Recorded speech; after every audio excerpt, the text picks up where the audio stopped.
Sarvendra Srivastav joins in right now, technical strategist at MK Global. Sarvendra, good morning. Welcome to the show. Good having you with us. Big surge yesterday. You're still saying you're not convinced. 48 odd 100 on the Nifty is still in store. Let's start with that first. Why are you saying that? Why are you sticking to that view? Yeah, good morning. See, a couple of observations, important ones. These trades typically, to me, look like more of a mean reversion trade, both on international indices as well as ours. Dow Jones, which had hit almost an 8% negative standard deviation when it fell, say, 1,000 odd points intraday. From there, a mean reversion trade setup definitely emerged. So I was expecting definitely that we would pull back towards 11 odd thousand on the Dow Jones. But yesterday's move was slightly sharper than what someone would have expected.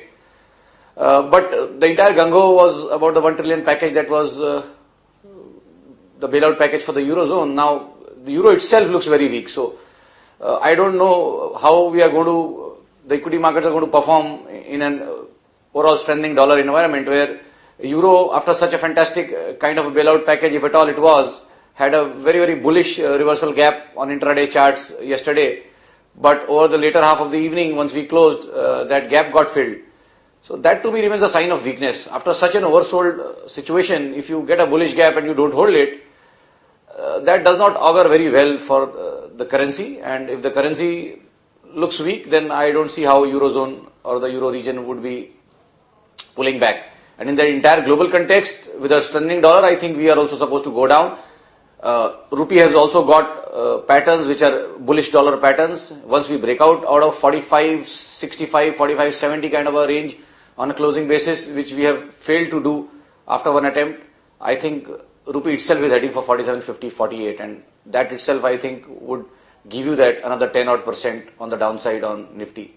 So that is why we continue to maintain the target at 4800. Okay, Sarvendra, all points taken. All logical, but my question is this: you mentioned the euro. On Friday, as you went back home, everything was looking weak. Everything was looking set up for a straight move to about 48. Then, bang! You got this big $1 trillion move from the IMF, from European Union, and so on and so forth, and things suddenly changed around. What do you do? Essentially, what you're up against is the government, and governments not just out there in the Eurozone, but around the world, who are pretty much saying that we'll backstop the currency, we'll backstop the markets, the financial markets, the credit markets with whatever is needed, with whatever is required.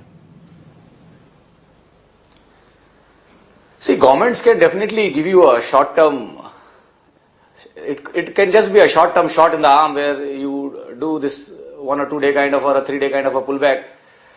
Such sharp moves, 1 or 2 days, probably tell you that it's more short covering. I think it was more event-based short covering rather than any long build-up. If you look at our charts as well, volumes were missing yesterday in terms of, we did average volumes, but with the kind of, hello? Hello? We can hear you, Sarvendra. Can you hear us? Said thank you to me. Yeah. Yeah, you were talking about yesterday's volume picture and the worries arising from that. So, the volumes, with the kind of move that we had, such a sharp move, you would have definitely wanted the volumes to expand by a 20-30% margin, at least by a 20% margin, but that was not the case. We almost did flat volumes compared to what we were doing. So it was just an average volume day with some phenomenal price movements is what I can say. And price movements which are not backed by volumes don't last.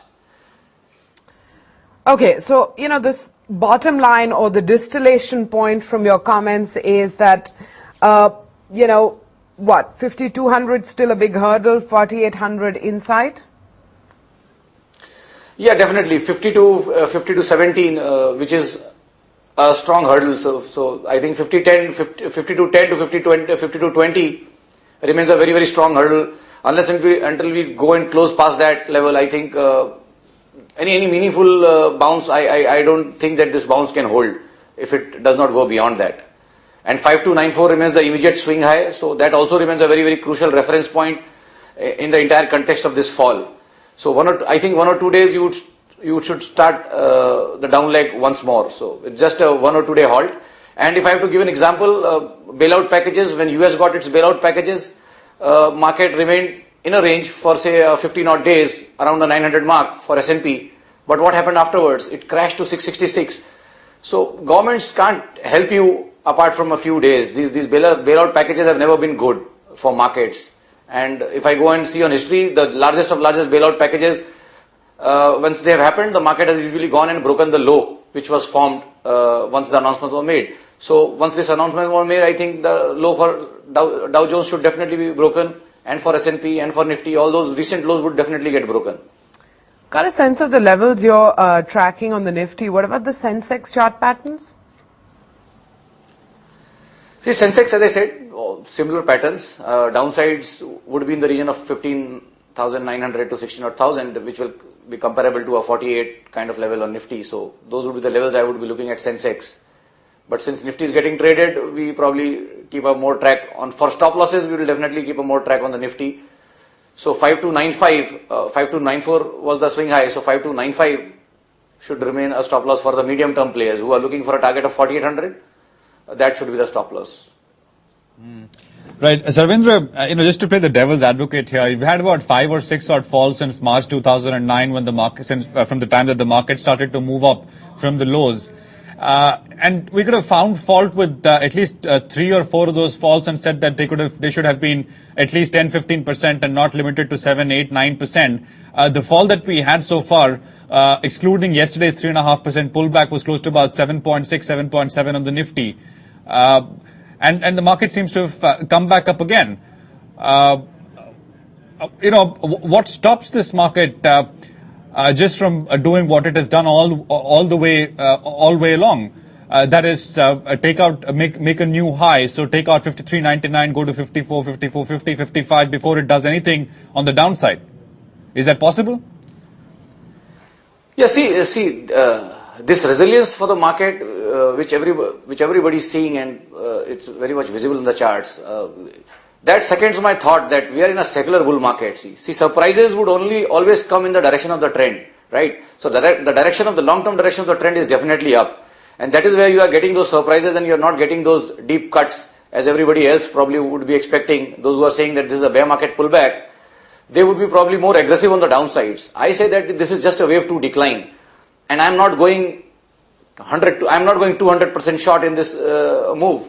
Probably what I could have done at a 21,000 where I would have taken leverage and gone short. This is definitely not a correction or a fall where you want to be more than 50% short, right? So you don't take a leverage and go short in such kind of moves. You are going against the longer term trend.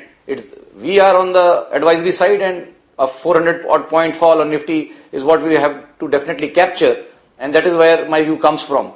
Someone slightly a long-term horizon, someone who has got a long-term horizon can easily hold on to his portfolio and would definitely get handsome returns over the next 18 to 24 months. It's just a trading move. Someone wants to trade, definitely can participate. If not, then stay aside. Just hold your deliveries and stay aside. Okay, so you believe that this is, we are still in a bull market, secular sort of bull market. What about other markets around the world, Sarvendra? Is it possible some of the global markets continue to crash all around us while, we hold on? Is that a likelihood? Start with US, Europe, a couple of Asian markets like China, Hong Kong. See what I see. Ultimately, every analyst has to have a filter. The filter that I use is a 61.8% retracement. Any market which has consistently closed above 61.8% of this entire bear market fall that we had, the probability of that market being into some fresh kind of a up leg is definitely more.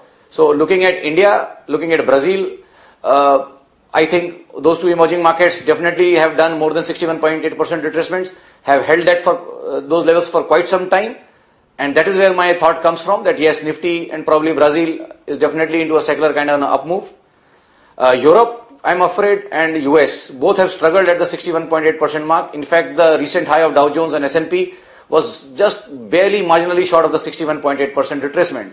So unless and until those markets go and close above that for some time, show us that strength. We still believe that those could be the markets which could be actually doing the bear market pullbacks, and those could be the markets which could be actually breaking their October 2008 lows.